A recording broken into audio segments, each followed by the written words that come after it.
Welcome back, everyone, to the High Tempo Sports Podcast, episode 84 today. Happy St. Patrick's Day, as today is the 17th of March. How are we doing today, Easton? Good. Happy St. Patrick's Day. Happy one day before the tournament starts. It's a nice day out. It is. It's a good day. It's a very good day. We're both rocking our green. Easton's even rocking MSU gear. Very rare occurrence. Sometimes you got to. Sometimes you don't have much of an option. I'm also wearing the cursed Cassius Winston football jersey, which is also very rare, but you won't catch me wearing it on game day, so it's fine. Just before. But yeah, we haven't done an actual podcast talking about sports in a week. If you haven't checked out our Jeopardy episode we did this weekend with Tebow and Willie, go check that out. It was a super fun episode. I laughed. We've already I watched it 2 times already. It was super funny. It was super fun. Yeah. I can't wait to do the next one. I don't know who we're gonna have on for the 4th episode, because obviously Willie will be back, but we'll figure it out. So yeah, go check that out if you haven't. But yeah, NFL free agency has started. That's kind of the main headline of today. There isn't any news. There's one thing I do want to talk about though. But I mean, is there anything else you want to say? We're gonna be doing our March Madness brackets later, going through every game. Which will be a lot of fun. That's the main topic of today. I mean, we're going to talk about NFL free agency for the first part, but I feel like the main part of today is going to be about March Madness, about going through our brackets. I've filled out a few brackets, but I have one bracket that anything I'm entering in, it's that same bracket. Yeah. I'm in 3 different little group things for whether it's a family one or we have one with our friends. So I'm in the same way. I have one bracket that is above the rest. It's just so much easier to only have one bracket to try and keep track of everything. I like doing it like that, but me too. Yeah. So the only thing on the news that I do want to talk about is still involving NFL. Either today or last night, Deshaun Watson is actually getting a lawsuit filed against him for misconduct with a masseuse or a massage therapist. I'm pretty sure, who obviously helped him gave him a massage and everything when he was, because NFL players, they need therapy like that. Yeah. And yeah, he's getting saying that she was, he did things to her that she did not ask for, and it's kind of serious. I mean, I don't know this morning. Yeah, I don't know all the details, and he's denying everything. He said he's never disrespected a woman or anything like that in his life, especially to that extent. But it's not a good look for Deshaun Watson. I mean, obviously, I hope that he didn't do this. It's awful if he didn't do it and he's being accused of doing it, but vice versa. I mean, if he did do it and he's being accused of it, he deserves whatever he's got coming. Yeah, and as a guy who's trying to, get on a new team right now, and then all this is coming up, it's just a bad look, I guess. Yeah, it's a bad situation for Deshaun Watson. As if it wasn't already a bad situation in Houston. Things just got a little more intense and a little more real. So, that was pretty much all I wanted to say for the news part. Well, obviously, we'll probably find out more details about that within the next week or so. But let's talk about NFL free agency. One of the biggest signings happened last night in the middle of the night at 3 in the morning. The 49ers re-signed their offensive tackle, Trent Williams, to the largest deal an offensive lineman has gotten in NFL history, a 6-year, $138 million deal for a 32-year-old offensive lineman. 6 years? Yes, which is, I mean, obviously in the NFL, only half of the contract is guaranteed. I'm pretty sure only 3 or 4 years of this contract is guaranteed, money-wise at least. But very shocked at this signing. Trent Williams is one of the best tackles in the game, but for how much longer? He's 32 years old. He's got 2 years max of being a good offensive tackle, I feel like. You don't make the highest paid tackle ever a 32-year-old on a 6-year deal. You might do it to a 26-year-old, not a 32-year-old. Are you kidding me? No, that's not a very good contract. I completely agree. Yeah. That is not a good contract. I was shocked by that one because, I mean, he was a free agent, I think 2 seasons ago, and got a pretty big contract as well. So I can't 6 years for a 32-year-old lineman. Wow. Yeah, it is pretty crazy.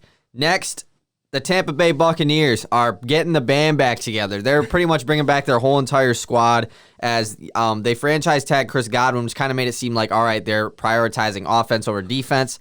Doesn't really matter. They re-signed Shaq Barrett to a 4-year, $72 million deal. They re-signed Levante David to a 2-year, $25 million deal. And yes, Gronk is coming back to the Bucs on a 1-year, $10 million deal, and Brady got extended an extra year of his deal like a week ago or so. Actually got paid. I mean, he's making quite a bit of money in that next year, that extension year. Which is, I mean, Tampa, obviously there's still pieces that aren't, Antonio Brown, Leonard Fournette, Ndamukong Suh. Antonio Brown might come back, but he's the only one that I expect maybe to. I don't think Suh or Fournette will be back, but this is huge for Tampa. Oh, yeah, especially when we were talking, I mean, a couple weeks ago about, oh, man, was it a good idea tagging Chris Godwin? But they got their long-term deal with Shaq Barrett. Which is even better than the tag. Yeah. Way better. You got 4 years of Shaq Barrett and then 2 years of Levante David. You've got some of the best linebackers in the NFL for the next little bit, which is huge. Oh, yeah. I like what Tampa did this offseason. Tom Brady is making it clear that he wants to contend again next year, which why not? I mean, this team they're bringing back the same team that won the Super Bowl. They're definitely going to be in the mix next year for sure. Mm-hmm. Absolutely. This team, you can't. I tried doing it this year. You can't count out Brady. Yeah. I tried. I was the guy this year. I'm not doing it next year. Next, kind of going over the top linemen that got signed to contracts. Kansas City was a team that let go of their 2 starting tackles, which was a very surprising move from them, being that their offensive line not being good was kind of the main reason they lost in the Super Bowl. But they go out and sign Joe Thuney from the New England Patriots to a 5-year, $80 million deal. He's a guard. I don't know where the money's coming from, really. Like, I know, obviously they let go of those guys to make more money, but yeah, that's a big deal it's good for Kansas City that they got him, but I don't know who's going to play tackle for them next year. Me either. And they need a lot of line help. And I assume they're going to probably draft, they have, with their first round pick, I would assume that they are going to go offensive line, or, they might go defense, but I would say within their first or second pick, it will be a tackle drafted. It has to be. Yeah, but this is a big signing, though, for KC. Their line needs a lot of help, more than just one player. Especially a guard. I'm really surprised they didn't go out and sign a tackle. But again, tackles are more expensive. Usually, they don't have a lot of money. Right. So I don't know. That's just it. I don't know how they fix their problems. And then Thuney got a big deal too. Like a 5-year, $80 million deal was not. He's a fantastic guard, but you look at this next guy I'm going to talk about, Corey Linsley's deal with the Chargers. Is Thuney has $18 million more on his deal, same amount of time, 5 years. Linsley signs a 5-year, $62 million deal with the LA Chargers. He was the great center for the Packers last year, all-pro center. Huge signing for the Chargers. It's just perfect for Justin Herbert. Yeah, you get your young quarterback protected, and you let him go. You let him off the leash next year. And they did last year, and it worked great. This team's going to be really competitive, and adding an all-pro lineman to an already great offense. And you did lose Hunter Henry in the offseason, but you still have Eckler, you still got Herbert, I assume that team is definitely going to make some moves at whether they're drafting a wide receiver or drafting a tight end or signing one. They're definitely going to get some more weapons for Herbert. That team might be pretty lethal next year. You might see Justin Herbert really come, not that he was in a shell this year, but really burst out and be a very, very elite Herbert for MVP next year. Calling it now. Calling it now. St. Patty's Day. Don't forget. So next, I want to talk about the New England Patriots. They are easily I don't want to say the winners of free agency, I guess, because I don't know, but at least the most active team in free agency. A team that we didn't know what direction they were headed in because, they brought in Cam Newton to replace Tom Brady last year, and things did not go well. They went 7-9 or 6. I think they ended up 7-9. Missed the playoffs, and it was kind of looking like they should go towards the tank direction, maybe draft Mac Jones, and that was kind of the rumor. Justin Fields trade up in the draft. Doesn't look like that's what's going to happen anymore, as they re-signed Cam Newton to a 1-year, $5 million deal with a signing bonus of, I think, making it upwards of $12 million.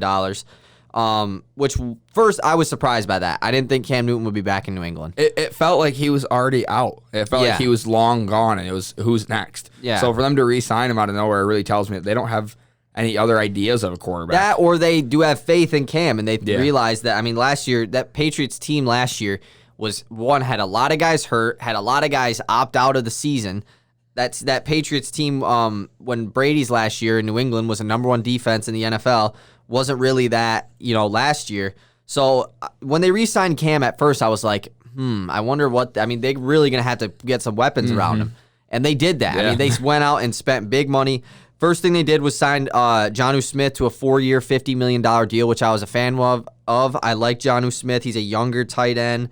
And then they went out and got help on their defense with Matthew Judon, 4-year, $56 million deal, outside linebacker from the Ravens. And then the Hunter Henry signing comes in, and which really surprised me. That move hasn't made a lot of sense. It hasn't clicked for me yet. I don't understand the idea of getting Jonnu Smith and Hunter Henry. Yeah. When you can just have one. So I'm really curious if they're gonna try to run a 2 tight end set. Yeah, I mean, I assume they will. Which is just I know the Patriots have, that's something that they've done in the past. I mean, with the Packers with do it. Aaron every Hernandez and Rob Gronkowski, obviously. Having double tight ends for a quarterback like Cam Newton is nice to have, because he is a big quarterback that likes to push the ball in the middle a lot, and you add 2 extra tight ends to your 5 linemen already on the line. It is a good idea, but I just don't like, I feel like if you're going to run 2 tight ends, it's like you have to build one yourself through the draft, develop your own tight end, and then maybe sign another one that's decent to pair next to him. Going out and signing 2 guys in the same free agency, I know Patriots fans are stoked about this. I don't really know how I feel about it. Like, I like tight ends, but how often do you see a tight end switch teams via free agency and they're like good? They're good, Not very often. Rarely. Really. No, I don't really see this move making a lot of sense. You see a team like the Packers this season. I get to watch a lot of Packers football because I had Robert Tonyan on my fantasy team. They ran a lot of 2 tight end sets. They rarely kept one on the field for more than 4 plays in a row. So maybe that's the way Bill Belichick is looking to move, the 2 tight end sets and then just heavy rotations. So it's like having a fresh guard in at all times to block for Cam Newton on the edge if he wants to run it. So it could end up working, but right now I'm not seeing the writing on the wall. Yeah. And then they also add Nelson Aguilar to a 2-year, $26 million deal. Had a pretty good year with the Las Vegas Raiders last year. And they got a safety too. I forget his name. I didn't write it down. I forget his name. It's like Jones. It's like, right? I thought his name was like Jalen something. I don't know. But I know what you're talking about. Yeah, and then they also got Kendrick Bourne from the San Francisco 49ers, wide receiver. This team definitely does need like a more help in the run game, though. James White is a free agent. I don't know if they plan on bringing him back. Sony Michel has had trouble staying healthy ever since coming in the NFL. They could use they definitely could use another back. Yeah, I would love to see him go out and get a guy, LeGarrette Blount, maybe just bring him back. Just kidding. So, like, do you think Cam Newton can be successful in this league again? And by that, I mean, like take this team to the playoffs. Do you think he could take this team to the playoffs next year? I don't know about this team right now, but could he take a team to the playoffs? I think so. I mean, I would assume that he doesn't have much opportunity left. I'm talking about this year with this team.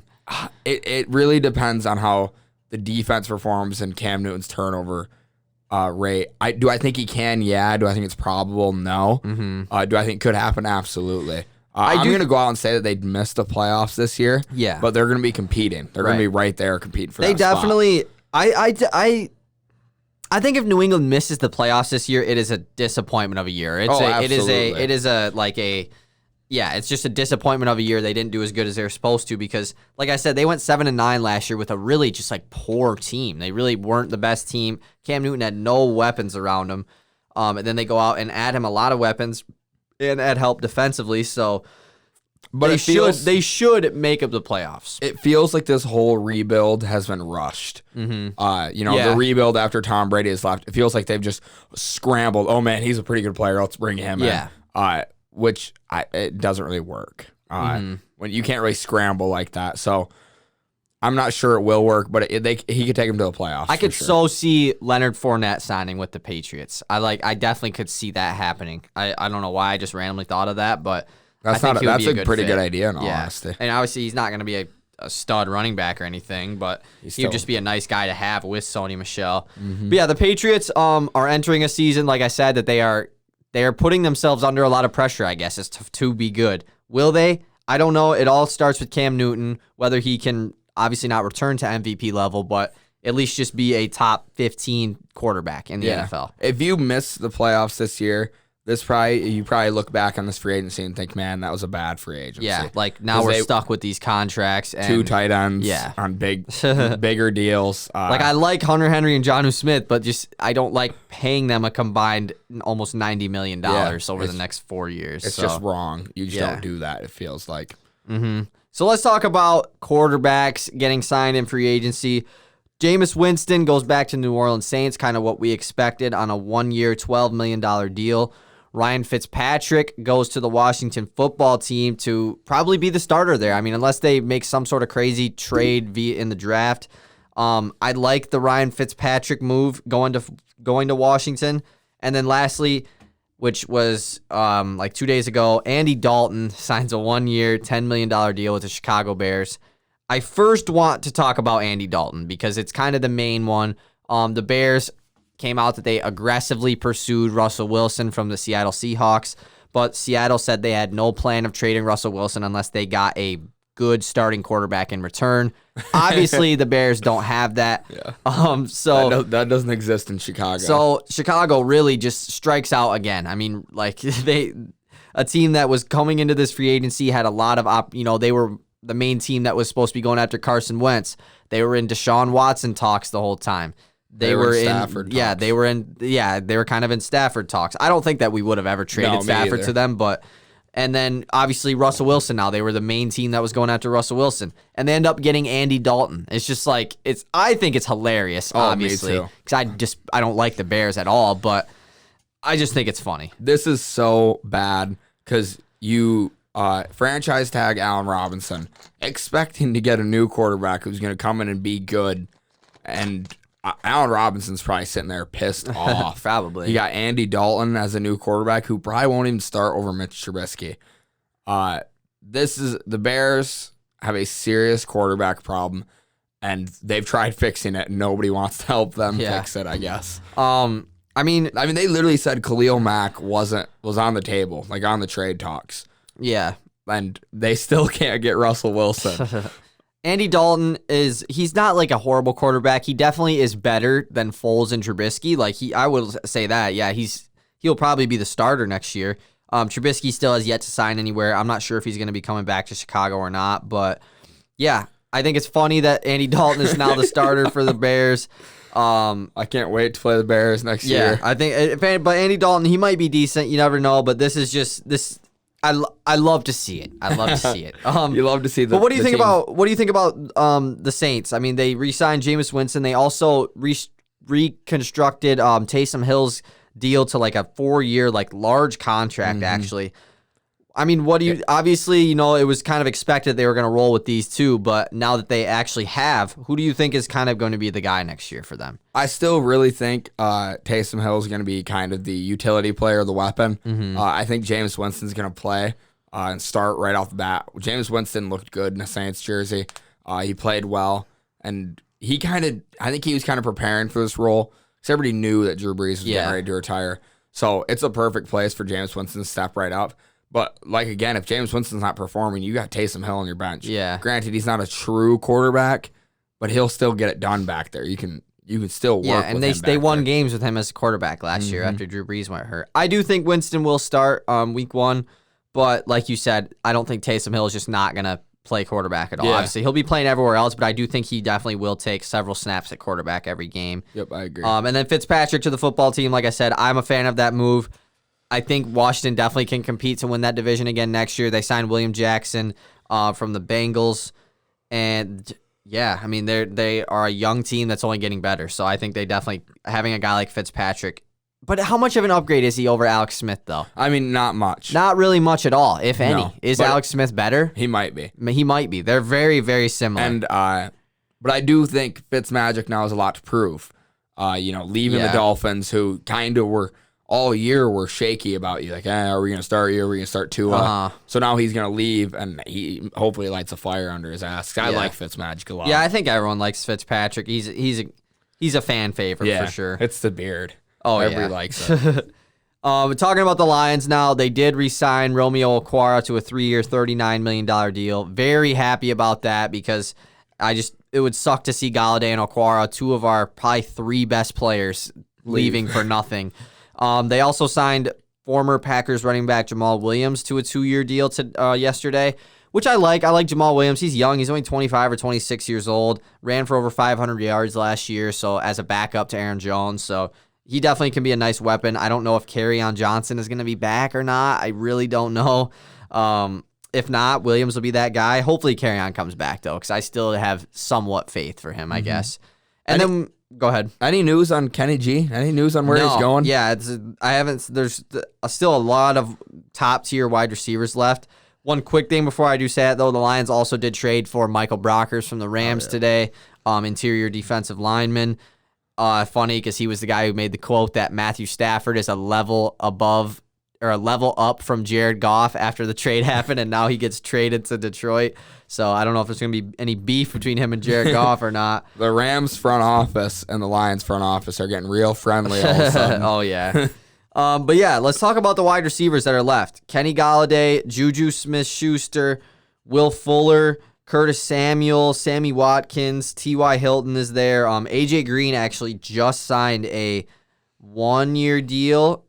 Cardinals finalizing 1-year deal with A.J. Green. Yeah, so he's second all-time in receiving yards for the Bengals and in touchdowns for the Bengals behind Chad Ochocinco. So, I mean, first time leaving Cincinnati, Arizona adds another weapon for Kyler Murray.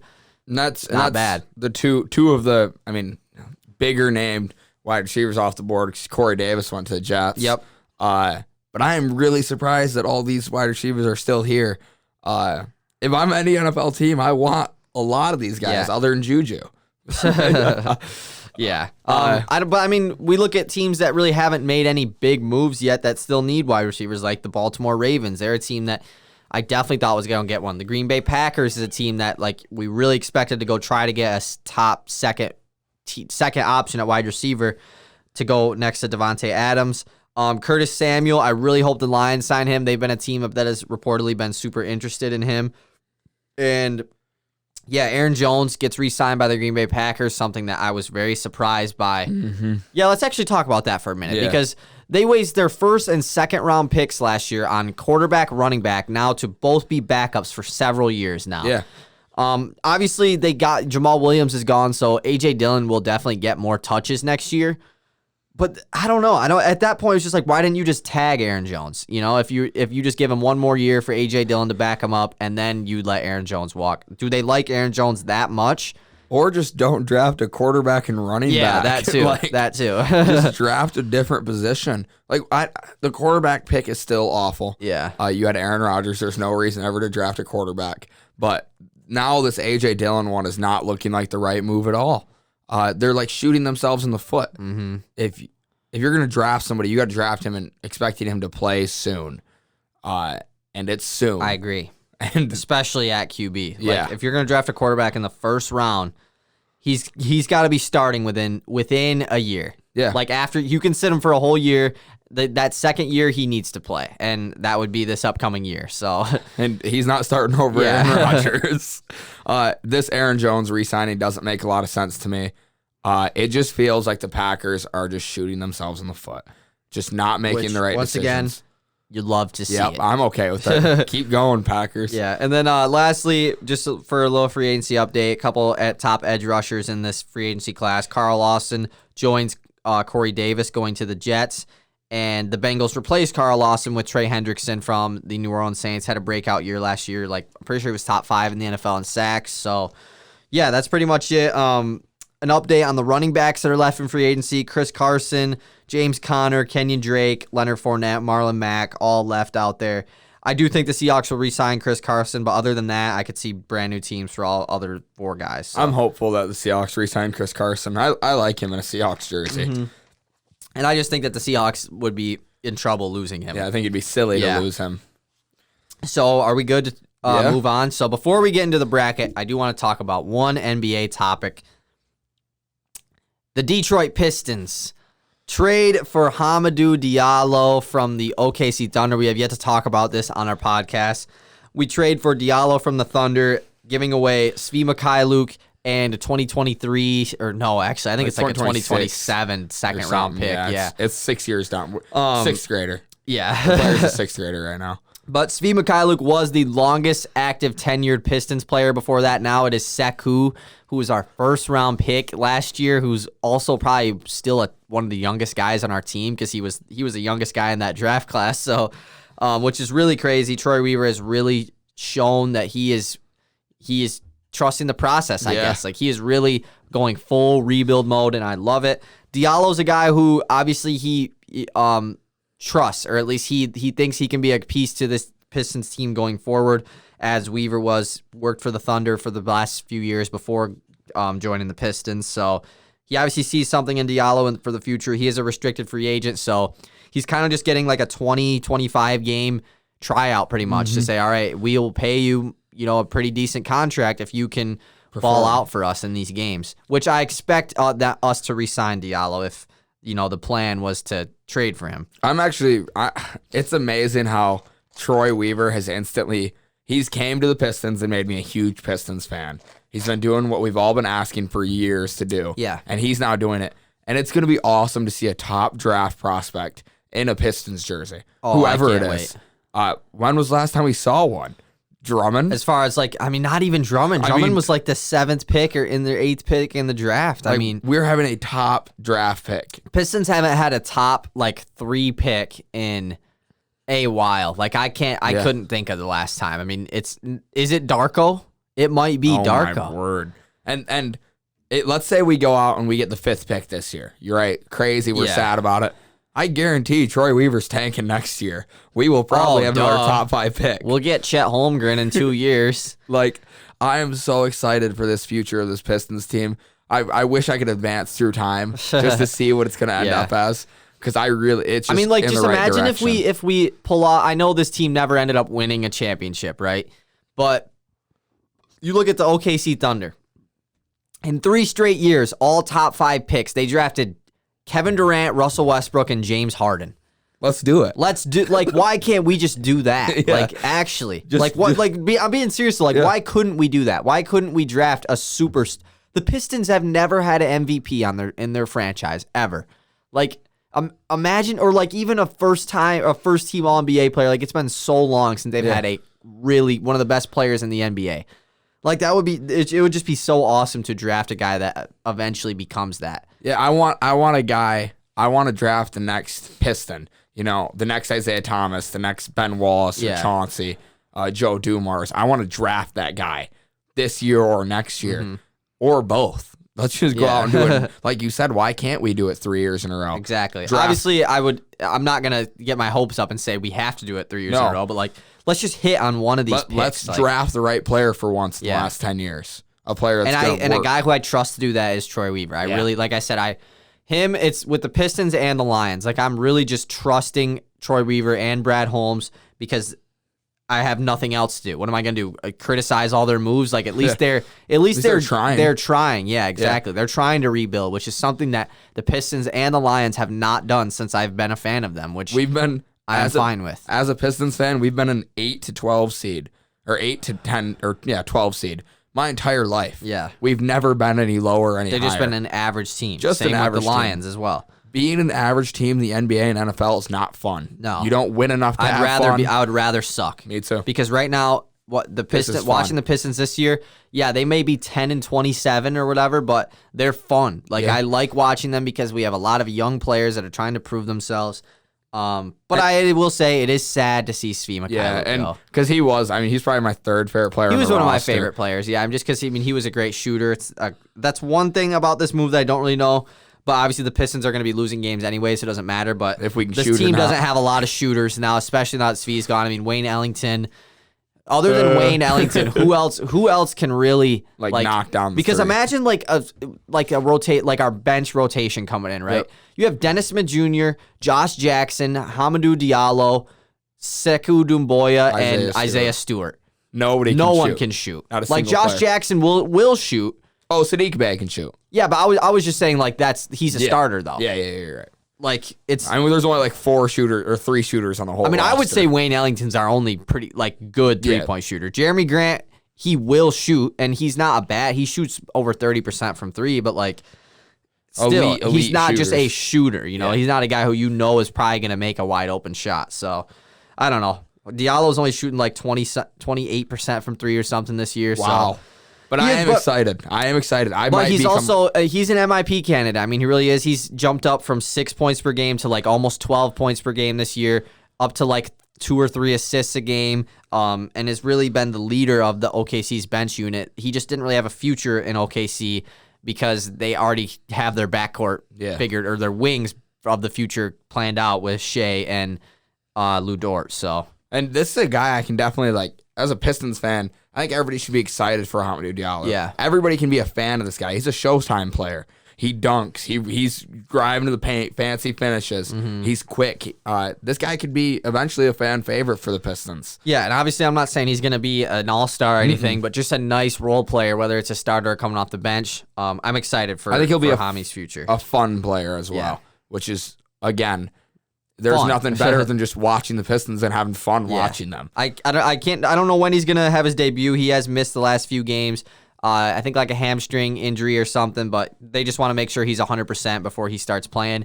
Killian Hayes will be back within the next 2 to 3 weeks, which is super good to know because there was rumor that he was just going to sit the whole season. He said that he's been really wanting to come back, especially watching all the other rookies do well. He really wants to come back, which is good to see. Yeah, the Pistons are... The team is even having fun this year. Clearly, when you hear a guy like Killian Hayes say that, you know, I want to come back. I'm excited to come back. And he could just be saying that, but I doubt it because he's not in the place where he has to just say things to say things. Yeah. So, I mean, the NBA trade deadline is coming up within the next week. I think the trade deadline, what is the date today? 17th. Yeah, the trade deadline, I'm pretty sure, is on the 23rd. Oh, wow. Or the 24th. I mean, it's the 25th. I think it's always on a Thursday. So I don't know. It's coming up. We're gonna have a crazy episode coming up for the trade deadline. So before we hop into our brackets, we got to go over the All-American teams that got announced yesterday. Pretty much just like your All-NBA teams of the NBA, but for college, it's just the 5 best players. Though it's not about positions and everything. So yeah, let's go over it.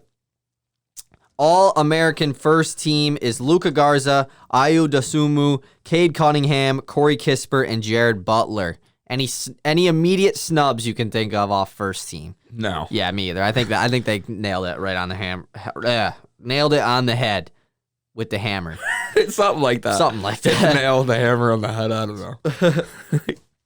Second team is a pair of Gonzaga Bulldogs with Jalen Suggs, Drew Timme, Evan Mobley, Hunter Dickinson, and Kofi Cockburn. There's 4 bigs on the second team, and then just Jalen Suggs there. So, I mean, Gonzaga has 3 players on the first 2 teams, which is pretty crazy.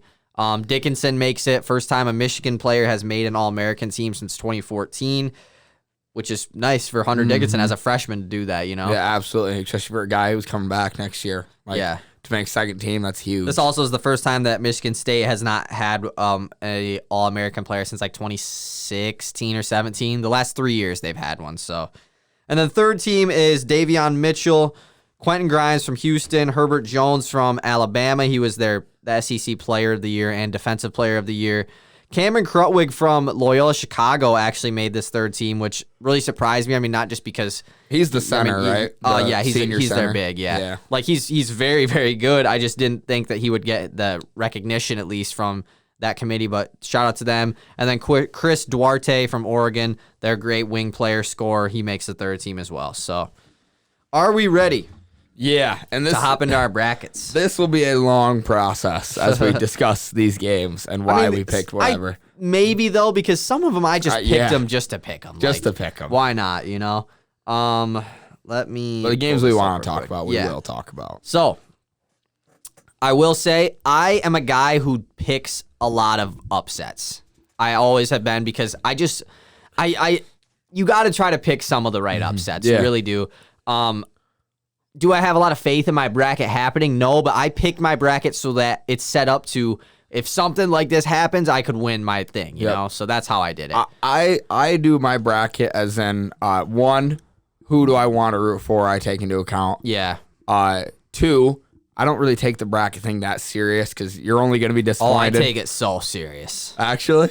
I know. That's why I get so stressed about it. I just want to get it right. Like, that would be so awesome. Yeah, it would be, but I really don't stress. But and there's some games where I don't have a reason for picking it. Like, you could give me the best reason ever that a team's going to win, and I'd still be like, I'm just picking the other guys. And I've learned that the hyped up picks never happen either. So like I had all these upsets picked, and then I see on TikTok several TikToks that are like, you need to pick these upsets, and it's all the ones I picked. And I'm like, and I see the same video 10 times, and I'm like, okay, is it actually going to happen now? If everybody's picking it, it probably won't happen just because of the fact that every year something happens that nobody has But picked. in a year like this year is different because the 1 seeds are way better than every other team. I mean, it's like usually you can pick at least one seed to lose in the second round to an 8 or 9.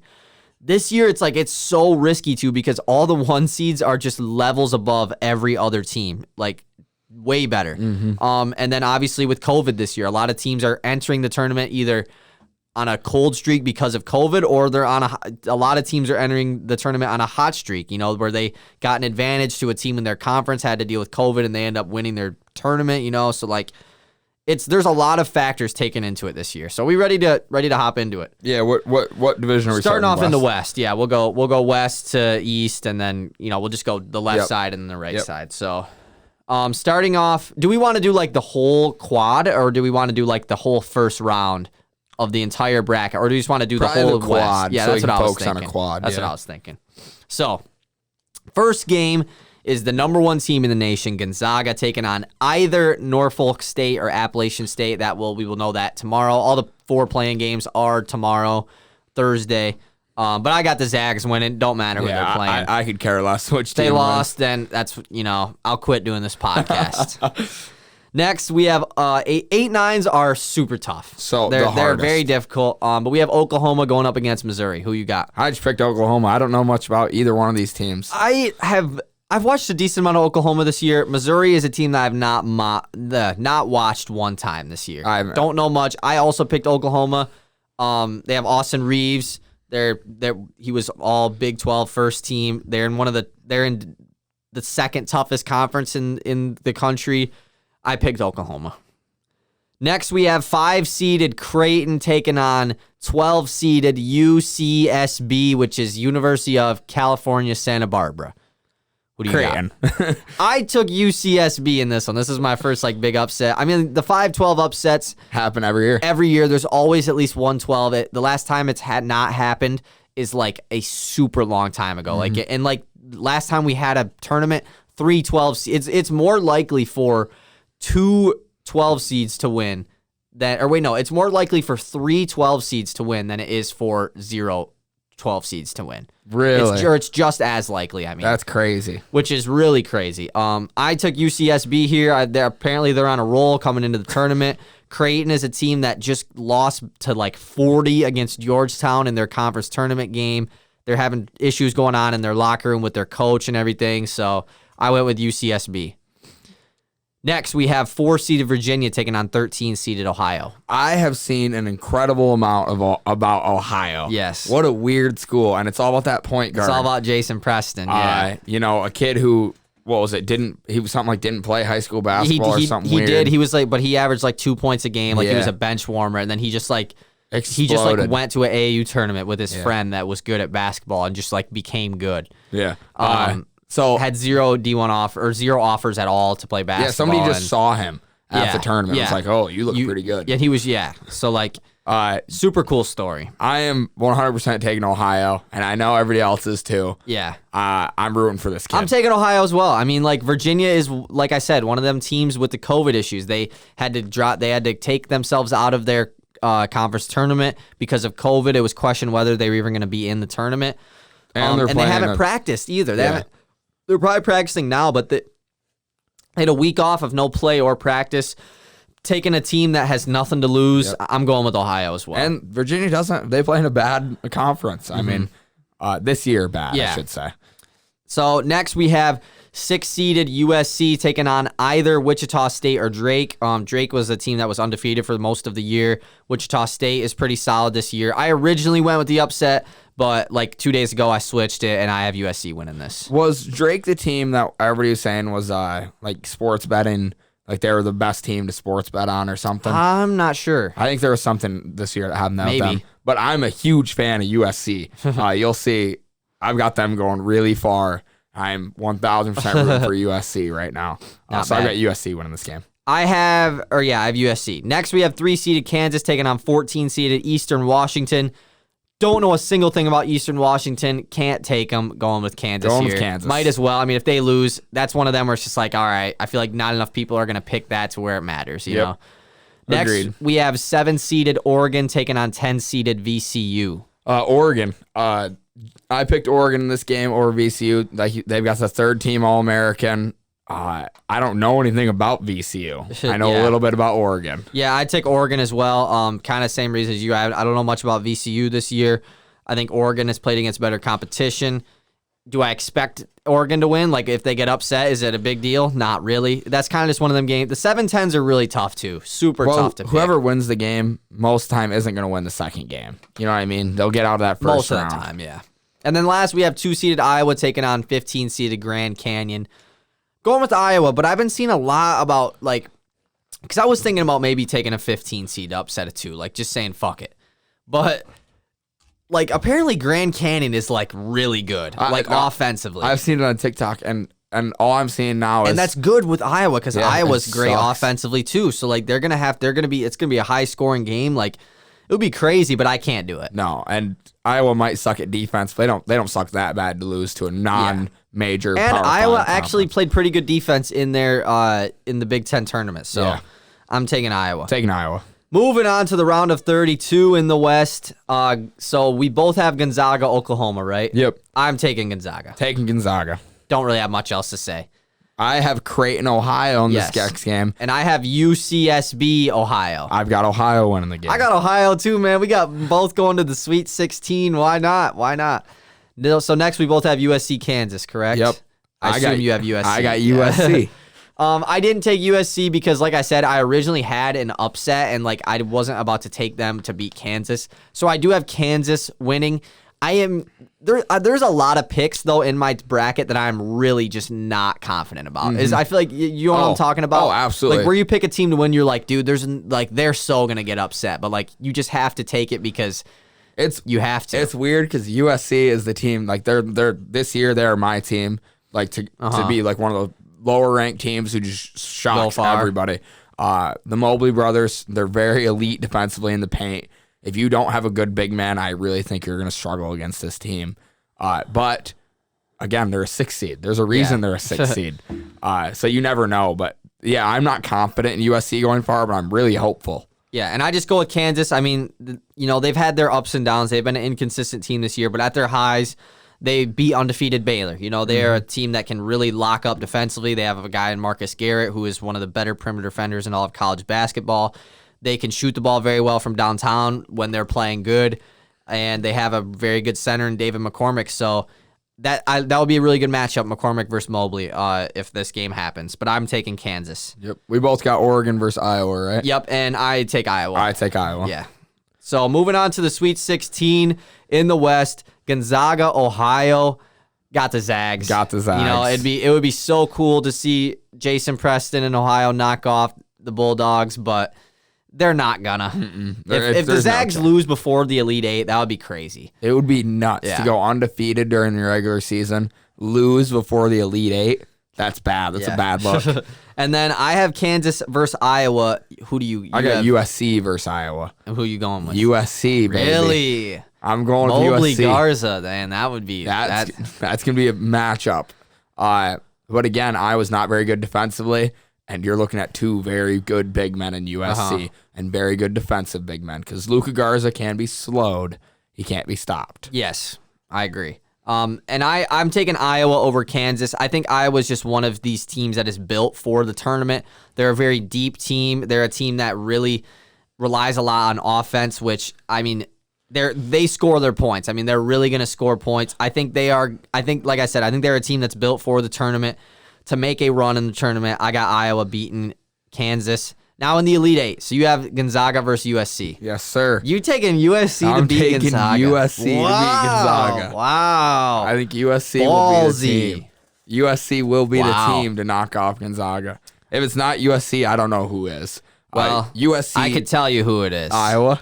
It's Iowa. I got Iowa beating Gonzaga. See, like I said, am I confident in that happening? Hell no. But you have to. I feel like you have to make a crazy prediction because I'm not saying that Iowa has to beat Gonzaga, but let's say Gonzaga doesn't make the Final Four. I don't have them in my Final Four, so I look like it makes my bracket look better, I guess. Yeah, and that's just it. Like, my USC, it's crazy. It's a crazy thought. I'm not saying it will happen, but if it does happen, I want to have it right. I want to have that pick right. But like I said, USC, it's really their athleticism that's keeping them here for me. And they're two big men, the Mobley brothers. I really think Gonzaga, who hasn't played a good team in months, will struggle. But they do have some warm-up games, so who knows? Yep, and like I said, I have Iowa beating Gonzaga. They played earlier this year. It was a pretty good game. Gonzaga ended up winning by like 8 to 10 points. I think if they have a rematch, Iowa's really going to be fueled to beat them, and I'm taking Iowa. I'm not an Iowa fan, but I'm taking Iowa. Next, now to the East. Moving down to the East, which I think is probably the hardest quad, I would say. The one with Baylor is pretty difficult. I mean, the one in the West is pretty difficult too, but yeah, the East is definitely the hardest one. So starting off with 1-seeded Michigan taking on one of either Mount St. Mary's or Texas Southern. I don't care who it is. Go blue, baby. Yeah, I got Michigan here. If a 16 beats a 1, no way I'm putting that in my bracket. So no way. Next, we have LSU 8-seeded LSU taking on 9-seeded St. Bonaventure. Who am I rooting for? St. Bonaventure. Who do I think's gonna win? LSU. I've got LSU moving on. And LSU scares me a lot. Yeah, they're a scary team because they can score a lot of points. And there are games where Michigan can't score 50. So makes me a little nervous. I'm going with St. Bonaventure over LSU. Thank you. I see very often there's a lot of teams that are like LSU, like a lower seeded teams, like in that 6 to like 10 range. Maybe, yeah, like I would say like in that range, where they're just really like hyped up. Like this team is so gonna make a run, upset a 1 seed. And it's usually situations like that where they get knocked out first round. So I'm taking St. Bonaventure. Does it really matter if I picked them or LSU? Not really. Just taking the underdog because most people are taking LSU. Yep. Colorado, Georgetown, next game. I have Georgetown winning this game. Me too. Coming Upset. off a huge 12-seeded Georgetown taking on 5-seeded Colorado. Like you said, Georgetown was a team that really was not really. They were not supposed to get in the tournament. Won their conference tournament. They are only one game above 500, I think, on the year. But Patrick Ewing and them won their conference tournament, taking on a team in Colorado who didn't even win their conference tournament. Yeah, I'm going with Georgetown. Yeah, not really much else to say. How fitting is it that Patrick Ewing wins it in the Garden? Yeah, right. Next, we have 4-seeded Florida State taking on 13-seeded UNC Greensboro. This team is always in the tournament, it feels like, UNC Greensboro. Yeah, we watched their championship game for their tournament. I forget who it was against. Like this year we did. I forget who it was against, but I've got Florida State. Yeah, me too. Like I said, taking a 13 seed to beat a 4 is really, really risky. Obviously, we both did it with Ohio over Virginia, but yeah, I'm taking Florida State here. They're a very good team all around. They have a lot of veterans, and obviously they have the young guard Scotty Barnes. I like Florida State's size, and because Scotty Barnes is a 6'9" shooting guard, and they're 3 and 4 the same size as him. So yeah, I'm going with Florida State. Next, BYU versus either MSU or UCLA. I've got MSU beating UCLA. Honestly, I'll let you do most talk about MSU, but I'll get my piece in here. I think they're going to be really fired up for the tournament. They're pissed off. I've got them beating BYU in the first round. I originally had BYU winning that game. However, I can't. I don't want to root against Michigan State. I have no want to root against those guys. So I'm pretty sure you can change your bracket up until like the first round of 64 game. So as of right now, this is assuming MSU beats UCLA. If UCLA beats MSU, obviously I'm going to change this up. I might probably still have UCLA beating BYU. But other than that, I would probably change it up. But yeah, I have MSU. Let's assume they beat UCLA. I have MSU coming in and upsetting 6-seeded BYU. I think, like you said, I think MSU is probably upset. I think they really got screwed over by the committee playing in this playing game, a team that I really don't think deserves to play. I think their resume is much better than a lot of other teams that got in without a playing game. And I think that is going to light a fire behind him. It's kind of something that happened 2 years ago where MSU went on a huge run to end the year, won the Big Ten tournament, won the Big Ten outright, were co-champs, and got awarded the worst as the 4-ranked 2 seed where they were supposed to be a 1 seed, played in the same quad as Duke. You see what that did. Obviously, it light a fire under them. They beat Duke, so I really think hopefully it's going to be something similar this year. And it's March. Yeah. It's March, baby. It's Mr. March, March. Tom Izzo. So, what do they call him? Oh, they just call him March. Oh, just March. Yeah, like March is just Izzo. Yeah. Like on the calendar, like it's January, February, Izzo, April. Yeah, okay. So next, go ahead.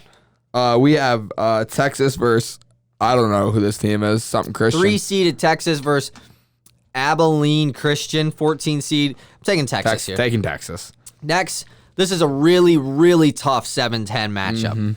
7-seeded UConn taking on 10-seeded Maryland, a Maryland team that, wow, I just despise this year because they have played really well against State both times, beat them both times. UConn is a team that just, James Bouknight, one of the top freshmen in the country. He's probably going to be a top 10 pick in the draft, for sure a lottery pick. Really, he came back from injury a couple weeks ago, and they've been balling ever since he's come back. I'm taking UConn over Maryland, but it's a tough one. And I'm taking Maryland. Maryland's got some huge wins under their belt this year, with the big one being over Michigan, right? I'm thinking about that right? No, they didn't beat Michigan. Oh, it was Minnesota who beat Michigan. I'm still taking Maryland. Yeah. Go Big Ten. You're right. It was Minnesota. I was getting my M's mixed up. But Maryland is just an elite defensive team. So, but I like UConn. I'm taking them. And then next we have 2-seeded Alabama taking on Rick Pitino's 15-seeded Iona. Going Alabama. Sorry, Rick.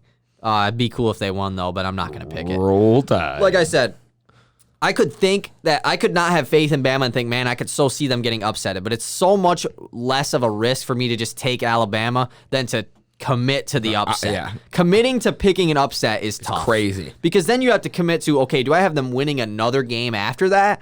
That's when it's really because what happens if you commit to an Iona upset and then you've you're got like, Bama damn, going to they could so beat UConn. Yeah. And then Bama all of a sudden goes to the Final Four, and you had them losing in the first round. Your bracket's screwed. Yeah, I think it's just more about what teams you think aren't going to go far than what teams you think are going to go far. Yep, I agree. Next, so I have Michigan versus St. Bonaventure. You have Michigan versus LSU. Either way, I'm going with Michigan. Yeah, if they lose to St. Bonaventure, man, that would suck. That's bad. That'd be awful. Yeah, so we both have Georgetown, Florida State here, right? Yep. I went with Georgetown. I went with Georgetown. I love the upset. I like Florida State, and I do think that this.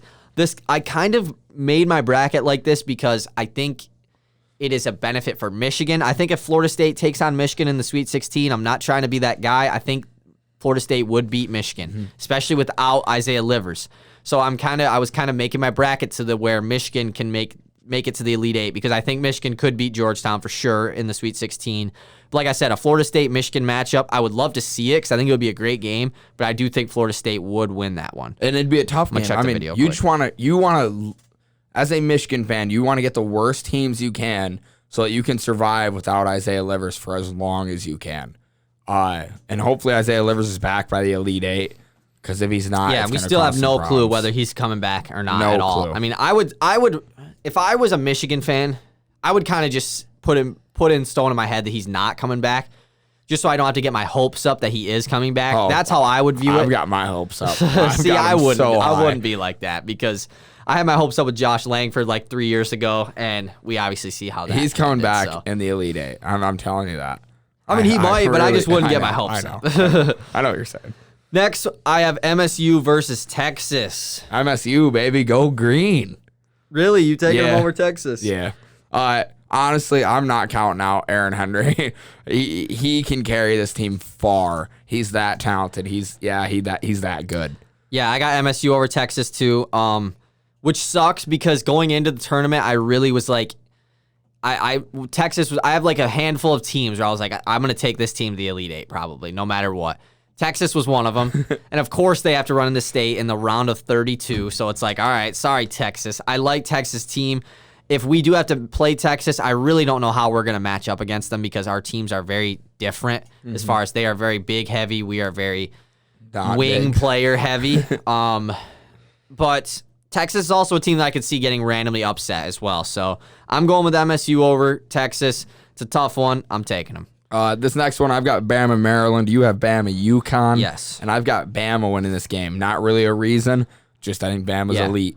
I'm taking UConn to upset Alabama. This was kind of another reasoning for my tending to a state bracket. I don't think if state took on Alabama, I don't think state gets the win. So I have UConn upsetting Alabama. I like Alabama's team, but I feel like they have been getting a little too hyped up, and that can get to a team that doesn't have much tournament experience, I guess. So I have UConn upsetting Alabama. So in the Sweet 16, I've got 1-seeded Michigan going against 12-seeded Georgetown. Me too. I've got Blue winning it. Go Blue, yes, baby. I have Michigan winning it as well. Like I said, I think if Georgetown does get to the Sweet 16, I think that is a matchup Michigan can win. So I'm going with Michigan. My next game, I got number 6 number 11 MSU going against number 2 Alabama. Like you said, I agree. I think if Bama and Michigan State play, Bama wins. I've got Bama. Yeah, it's tough. That sucks, but could happen. But I got MSU taking on UConn, and I have MSU beating UConn. Like I said, I'd like to make my bracket to a way where I think State could make a run. And obviously, I'm not just going to pick State to lose in like the second round. Because you know how much of an idiot I would feel like if State actually went on a run and I have them losing into Texas in the round of 32. You were betting against them. And State makes it to the Elite Eight or Final Four. I would feel like such an asshole. And a bad fan. Yeah, exactly. You'd be an awful fan. I'm going with Michigan State here, but like I said, it sucks that they're in this stupid playing game because if they lose to UCLA tomorrow night, then I'm just going to have to completely change my bracket because I'm not taking UCLA to the Elite Eight. Yeah. Elite Eight here. You have Michigan versus Bama, right? Yep, 1 versus 2. And I've got Blue winning it. I definitely, and this is where I hope Isaiah Livers is back because if he's not, I don't think we're winning this game. However, I'm really hopeful, and I'm again, like you said, I'd feel like an idiot if I didn't have them going to the Final Four or taking them far because Michigan's got a lot to prove too. I don't think Michigan's going to lose. I don't want to think like that. They got a lot to prove because, Michigan has had a lot of haters in the last couple weeks. I was saying they're an overrated 1 seed. They're a team that's going to lose early. They got a lot of people to prove wrong. I have a legendary Elite Eight matchup here, in-state battle, Michigan versus Michigan State. I've never gotten to watch these two teams play in the tournament. I don't know if they ever have. I really don't know, but I've personally never got to see it. I think it would be super cool. And obviously, I'm going to take Michigan State to beat Michigan in that. Obviously, I'm going to pick Michigan State. So I have Michigan State making it to the Final Four out of the East, which isn't going to happen. Most likely not, but obviously, I'm going to pick it. So moving on to the South Division, Baylor's side. We ready to hop in? Mm-hmm. 1-seeded Baylor taking on 16 Hartford. Baylor. Next, we have a really good 8-9 matchup. 8-seeded UNC, who's kind of been on a run to end the season, taking on a team that is the exact opposite. 9-seeded Wisconsin, a team that has not beaten a good team in 2 months. Just fell off. But guess what? I'm taking Wisconsin, though. I'm taking Wisconsin. They're built for the tournament. I really do think Wisconsin is – I don't think they're a team that can make a run, but I think that they're a team that can beat this young UNC squad. You better be fired up. But like I said, Wisconsin has not won a quality basketball game in a very long time. Yeah, it's been a minute since they've won a good game. So hopefully they can this time. Next, we have number 5 Villanova versus number 12 Winthrop. I've got Nova. I've never even heard of Winthrop. Winthrop is actually really good this year. They've only lost 1 game all year. I don't know if they're undefeated in their conference or the one loss came in the conference. I have Winthrop upsetting Villanova. Villanova's a team that doesn't have Colin Gillespie. He's injured for the rest of the season. A team that did horrible in their conference tournament. A team that probably should have won their conference tournament. I'm taking Winthrop here. They're on a run. Nova's the exact opposite.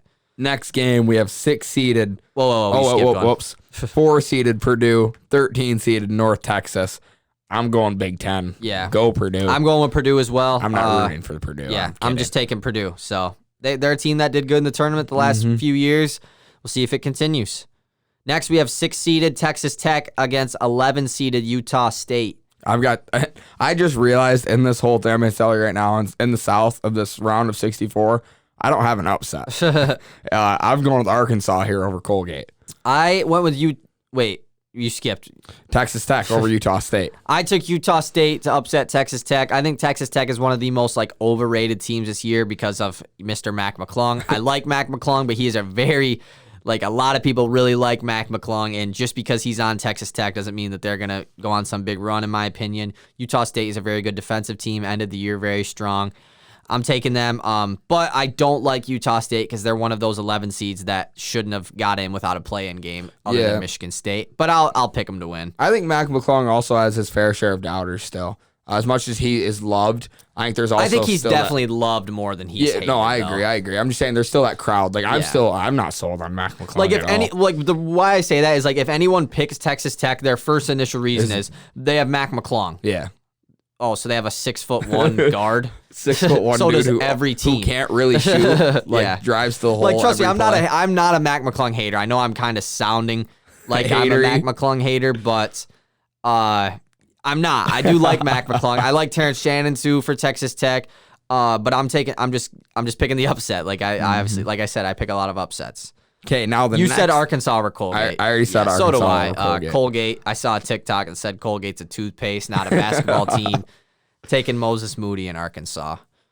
Next game, 7-seeded Florida versus 10-seeded Virginia Tech. Like I said, I don't have an upset. It's Florida. I'm going with VTech here over Florida. Florida's have been one of the most inconsistent teams all year this year. They do have a lot of fun players to watch on their team, and if they win, it wouldn't surprise me. I'm just going with VTech here. And then lastly, we have 2-seeded Ohio State taking on 15-seeded Oral Roberts. Again. As much as how cool it would be to see Oral Roberts beat them, they have the leading scorer in the country. Going with the Buckeyes. I'm going with the Buckeyes. Unfortunately. Could you imagine if both toothpaste brands won their first game, Oral and Colgate? So I didn't even realize that. All right, next. So we have Baylor, Wisconsin, both of us, right? Wisconsin, this is a team that, like I said, they could pull off an upset, but I just don't think they will. Going with Baylor. Not against Baylor. Wisconsin is not athletic enough at all to beat a team like Baylor. And I got to sit down and watch Baylor, and they don't miss. So I don't see Wisconsin beating them. Yeah, I like Baylor a lot, too. Next, I have Purdue versus Winthrop. You have Purdue Nova, right? Yep, Purdue Nova. I went with Purdue. I went with Nova. Okay. Yeah, I think Purdue, like I said, I have them going against Winthrop. Ooh, do I take Winthrop to go to this? Do I switch that right now? Ooh, that's tough. Yeah, I'm going to do it. I'm going to take Winthrop going to the Sweet 16. Over Purdue. Over Purdue, yeah. Wow. No, I'm not. I'm going to stick with Purdue. It's too risky, bro. That's what I'm saying. Risky. I get so... now that I try not to go and look at my bracket because I will just start changing shit. See, the reason that I think the reason in my head that I didn't take any upsets here is because I really think Baylor and OSU are going to run this whole thing, run the South. So the rest doesn't really matter. The rest doesn't really matter if I get it wrong, so I'm going to take the easy pick. Which is definitely safe to do. That's not a bad decision at all. Utah State versus Arkansas for me. You have Texas Tech versus Arkansas. Yeah, I went with Arkansas. I went with Texas Tech. And then lastly, Virginia Tech versus Ohio State. I took Ohio State. You have Florida, Ohio State, right? Took Ohio State. Moving on to the Sweet 16, I have Baylor, Purdue. I have Baylor, Nova, and I took Baylor. I took Baylor. Like I said, I don't see Baylor losing any time before the Elite Eight. Nope, me either. Next, I have Texas Tech, Ohio State. Who do you got? Ohio State versus Arkansas. Buckeyes have been playing really well after their little skid that they took. They played really good in the tournament. I'm taking Ohio State. I'm taking Ohio State as well. So Elite Eight matchup of Baylor, Ohio State. Like I said, I don't see Baylor losing before the Elite Eight. I'm not saying that they're gonna lose this game against Ohio State, but it wouldn't, if it happened, it wouldn't surprise me. But I still am picking Baylor. Yeah, and I am too. Baylor's my been first one seed to make the Final Four. Baylor's been too good all year for me not to pick them. They've been, every time I watch them, I'm amazed at how good they are. And it even feels like most of the time I'm thinking, man, there's still a level of, there's another level that Michigan hasn't touched yet. So finally, moving on to the Midwest. Last one we have here. This one, I personally think this is the easiest quad here, quad 3. I mean, what do you mean, like worst teams? Yeah, as far as, it's the worst one. Like, it's just like the easiest one. I thought you meant the easiest to pick. Oh, no. Yeah, like it's just the worst teams. Yep, I got it. I completely agree. I mean, it's bad when Houston's the 2 seed. Yeah, we have 1-seeded Illinois taking on 6-seeded Drexel. I don't know what a Drexel is. Going with Illinois. Going with Illinois. Next, we have 8-seeded Loyola Chicago taking on 9-seed Georgia Tech. Georgia Tech is on a run, just won their ACC tournament. Georgia Tech is the team that TikTok loves. Everybody says to pick them. And guess what, TikTok? I'll listen this time. It doesn't really matter. I haven't seen much about Georgia Tech on TikTok, I've seen surprisingly. a lot. But I went with Loyola Chicago. Sister Jean is going to be there to watch them play. Which is crazy. You got to pick, like I said, they had Cameron Krutwig make third-team All-American. I'm going with Loyola Chicago here. How are they letting her inside the bubble?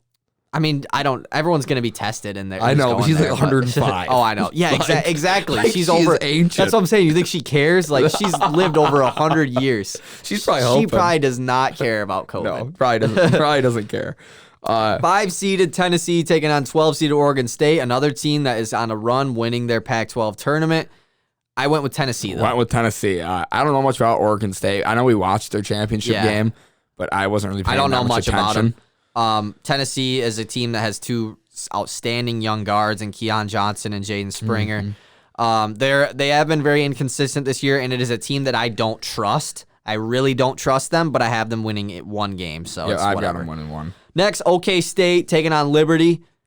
Going with Oklahoma State, but we've talked about how we feel about Oklahoma State. I think we're both on the same page. On the podcast, I don't think so, though. No, I'm just saying, like, together. Like, I think that they are a very overhyped team. I think they're. I'm gonna call them a bracket buster. Yeah, people are gonna have way overhype them, way overshoot them.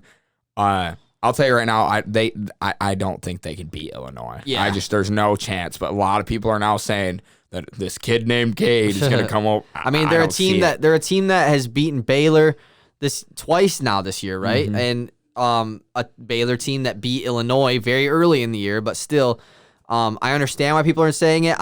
Me and Easton are both big Cade Cunningham fans. Like, trust us, we're not like, haters. We love Cade Cunningham, but it's just like I said, when you see a team that gets super hyped up, that team usually does not perform well in the tournament. You look at, I mean, one of the most hyped up teams was that 2-seeded State team that lost to Middle Tennessee State in the very first round. So, and you'll see him win a couple games with these one superstar type players. A guy that comes to mind is John Morant in the tournament. Yeah, it's a little different. He was a 12 seed. Yeah, and I know because Oklahoma State is better. Yeah, but like those one man shows don't seem to work in my eyes for a tournament. They're not built for the tournament. You have OK State beating Liberty though, right? Oh yeah. One sec. Oklahoma City is finalizing a trade to send Trevor Ariza to the Miami Heat for Myers Leonard and a 2027 second-round pick. Leonard must still waive his no-trade clause for the deal to go through, which he's expected to do for Miami. Well, I hope he waives that. He probably doesn't want to stay there anymore. Out of the NBA, honestly. Yeah. Trevor Ariza, though, has finally found a new team. So yeah. Next, we have 6-seeded San Diego State versus 11-seed Syracuse. I picked Cuse here. I've got a Boeheim signed basketball jersey. I picked them. I'm not a fan of Syracuse. I know you're not. I know. They're a team that really upsets me that they didn't get a play-in game. Like I said, I'm not. I mean, obviously, I am complaining, but I'm not like sitting here singing like I'm gonna be. State got screwed over. Like, yeah, they did get screwed over, but I think like I said, is going to motivate State. But it does upset me that Syracuse, is in the tournament in general. Yeah. I got San Diego State beating them, a team that really got screwed over last year with the tournament not happening as they were going to be a 1 seed. They were super good last year, and they didn't get a chance to show what they're made of. I think they're going to use that as fuel, and they are going to go kind of far for me in this. Next, 3-seeded West Virginia versus 14 Morehead State. I got West Virginia. Every time I watch West Virginia, I am impressed. I haven't gotten to watch much of them this year, but I mean, year after year, I'm impressed. I love Bear Huggins. Like, he's a great coach. I love his energy and his passion. And defensively, his teams are always so solid. This was like one of the, because I don't have any 14 seeds beating a 3. And this was one where I was really going to pick Morehead State because I could just, it's not like I could see, I don't know much about them. I just could so see West Virginia losing in the first round. But I'm just going to say I have West Virginia losing in the next round anyways, so it doesn't really matter for me to pick them to get upset in the first round. So I just didn't go with it. I picked West Virginia over Morehead State. I have this whole bottom part of the Midwest is so hard to pick. Yeah. There's just no good teams. Oh, I know. There's not a good team there. Next, we have 7 seed Clemson taking on 10 Rutgers. I'm going with Big Ten Rutgers here, even though they have been really poor to end the year. They got absolutely killed by Illinois in the Big Ten tournament. But I'm going with Rutgers just because why not? I'm going with Rutgers too. Then lastly, we have 2 seed Houston taking on 15 seed Cleveland State. Cleveland State looked good in that game we watched in their conference tournament. But Houston is good. Obviously, they're a 2 seed that I don't know much about. They have Quentin Grimes, Kansas transfer, who's been very good this year. But other than that, I don't know a lot about them. They are very hot going into the tournament. But I'm going with Houston, obviously. I'm going with Houston as well. I don't know anything about them. I didn't know Quentin Grimes was on the team. Yeah, he was really good this year for them. Moving on to the round of 32, I have Illinois taking on Loyola Chicago. Illinois taking on Georgia. Either way, we both have Illinois. Yep. Sorry, advancing. Sister Jean. You're only going to be in Indianapolis for a few days. Which might be the best decision in all honesty. Probably a good thing. It would be so cool if Loyola Chicago knocked off Illinois, though. It would be. Next, I have 5 seed Tennessee taking on 4 seed Oklahoma State, where I have Oklahoma State winning. I have Oklahoma State winning as well. Think it would be a really good game, but Oklahoma State's size, I think, just dominates Tennessee, and they've played better competition all year. Next, 6-seeded San Diego State taking on 3-seed West Virginia. I've got 11-seeded Syracuse taking on 3-seeded West Virginia, and I've got West Virginia winning that game. You know, I have San Diego State upsetting West Virginia. Like I said, I'm pretty high on San Diego State. Actually, I haven't watched much of them this year, but they're a team that I saw like this Midwest bracket, and I really had to figure out who do I want going to the Elite Eight to play against Illinois, because it's tough to pick one of either Houston, West Virginia, San Diego State, one of those teams in the bottom 4 there. So I like San Diego State, honestly. They're the team that I think that is better than all these other teams. So I'm going with them over West Virginia, and then I have Houston beating Rutgers. I have Rutgers beating Houston. Really? That's my only 2 seed that gets knocked off early. Every other 2 seed made it to the Sweet 16. That doesn't happen. That's a rare thing. So I got to take Houston's the team I'm least confident in. So I'm taking Rutgers to beat Houston. Which do I think it's going to happen? No. But I have to take it. Right. So next, moving on to the Sweet 16. I have Illinois versus Oklahoma State. Like we both said, I like Oklahoma State's team. I just don't think it's going to be enough to beat Illinois. But, wow, it's going to be a fun matchup. Yeah, Ayu Dosunmu versus Cade Cunningham. That's like blockbuster. Like you put that on signs across Indianapolis. The only problem is Illinois also has a top 10 college basketball player on their team in Kofi Coburn to go along with Ayo. So one of the I'm going best with Illinois. defensive guards in college basketball, and Trent Frazier. They're just a very good all-around team. I'm going with Illinois. Yeah, me too. Probably the hottest team coming into the tournament as well. It's the hottest top team, I would say. Yeah. My bottom, I've got 3-seeded West Virginia going against 10-seeded Rutgers, and I've got West Virginia winning that game. I'm not taking Rutgers to the Elite Eight. I have 6-seeded San Diego State defeating 2-seeded Houston to move on to the Elite Eight. And then Illinois versus San Diego State. For me, I have Illinois going to the Final Four. Got Illinois going to the Final Four. 2 1 seeds in the Final Four for me. I've got 3 1 seeds and USC. So I have, I want to say though, in the Elite Eight, out of the 8 Elite Eight teams, 1, 2, 3, 4, 5 of them are Big Ten schools, which is very, very crazy. I only have 3 of the Elite Eight as Big Ten schools. And in my Final Four, 3 of the 4 teams are Big Ten schools. This is my Final Four. Let's talk about the West versus East matchup. For me, it is Iowa versus MSU. Who is it for you? It is USC versus Go Blue Nation, Michigan, baby. And you know who I'm taking. I'm not taking USC. Go Blue all the way to the championship game. Same for me. As a team that if I picked Gonzaga to beat Iowa, I for sure would take Gonzaga over MSU. But MSU versus Iowa, Iowa's absolutely killed Michigan State both times this year. Michigan State gets that hot to make it to the Final Four. Ain't no way they're losing a 3rd time to Iowa. You can't. It's so hard to beat a team 3 times in a year. I'm going with MSU over Iowa. And then Baylor, Illinois, the rematch. What a good game this would be. I don't think it's going to be a Big Ten national championship, so I'm taking Baylor. However, it hurts me too, because I've actually grown to like this Illinois team. As much as they talk shit on Twitter about winning the Big Ten. Okay, I like Illinois themselves. Their Barstool page, whoever runs that. I hate them. Oh, they could just leave. that Illinois Barstool page is ruthless. And they think they are the greatest team to ever play college hoops. But But I like Illinois. I like the players. I like Trent Frazier. I like Ayu Dosunmu. I love Adam Miller. And Kofi Coburn is whatever. I'm not a huge fan of him, but I also have Baylor beating Illinois. Baylor is kind of the one team that going into this tournament, I'm going to make it obvious here. I pretty much decided I was going to pick them to win it all. Baylor versus MSU here. I have Baylor beating MSU actually, which is super weird. You don't think I would do that, but yeah, I mean, I just don't think. Like I said, I picked Baylor to make pretty much they were going to be my champion because I just really. When I watch Baylor, I just think, man, I don't see this team losing if they get hot. And it doesn't take a lot for them to get hot because they have their 3 fantastic guards / wing players that if one of them is not hitting their shots, Jared Butler's not making his shots while Maceo Teague is absolutely going off. And Davion Mitchell is super good defensively. He's going to lock up any guard that they come across, whether it's Io or, whoever. So Dwayne Washington and Ohio State. I have Baylor winning it all.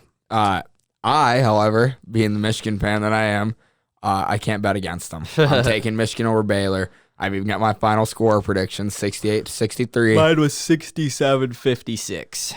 That's a pretty good one. And that's the thing, like my Michigan State one isn't that crazy because I don't have them beating any teams that are just way better. No, like Iowa obviously is better than State, but I don't have them playing against Gonzaga or Alabama or, top tiers. Or who's the one Michigan. seed that they would have to play in the Final Four? Michigan. Oh, on the other side? Yeah. Gonzaga. Oh yeah, Gonzaga. Yeah, I don't have. Yeah, no, I do have them playing against Michigan, but they've beaten Michigan. So like, Baylor is a team that I just don't think they could beat. No. So and I just think Baylor could win it all. Could make it to the championship? Probably not. So that's why I went with Baylor to win it all. So earlier in this episode, we mentioned how we're not Cade Cunningham haters. Proof of that, if you look at Kyle's phone background right now, it is Cade Cunningham in a Pistons jersey. Yeah. So trust us, we love Cade Cunningham. We're not haters. We just are trying to make the right basketball decision. Will I pick the perfect bracket? Probably, but if not, I will be pretty pissed because I put a lot of hours in.